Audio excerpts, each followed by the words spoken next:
lalo pang lumakas ang bagyo na posibleng pumasok sa Philippine Area of Responsibility mula Tropical Depression, ay isa na itong tropical storm. Sa taya po ng Pag-asa, ang bagyong may international name na Gemi ay huling namataan sa layong 440 kilometers sa kanluran ng Northern Luzon. Taglay nito ang lakas ng hangin 65 kilometers per hour at bugsong aabot ng 80 kilometers per hour.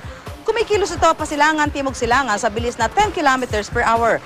Base sa storm track ng Weather Central, madaling araw bukas ay posible itong pumasok ng PAR, pero mababa ang tsansang tumama ito sa lupa. Kapag nakapasok sa PAR, tatawagin itong bagyong Marce. Sa Biyernes naman ay inaasahan itong lalabas ng PAR. Pero kahit wala pa rito ang bagyo, madarama pa rin ang hangin at ulan na dala ng trough o extension ng bagyo. Patuloy rin itong pinapaigting ang hanging habagat. Dahil din sa bagyo, magiging maalon sa West Philippine Sea. Umaabot sa 2 metro ang pagtaas ng alon dyan. Kaya inaabisuhan ng mga maglalayag na iwasan muna ang bahaging iyan ng karagatan. Bukas, ang malaking bahagi ng Luzon ay magiging maulap at maulan.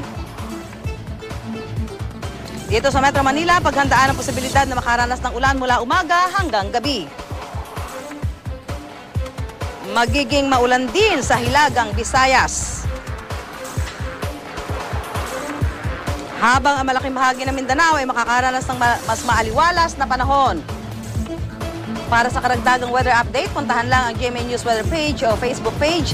Ito ang GMA Weather, I am ready, serbisyong totoo ng GMA News.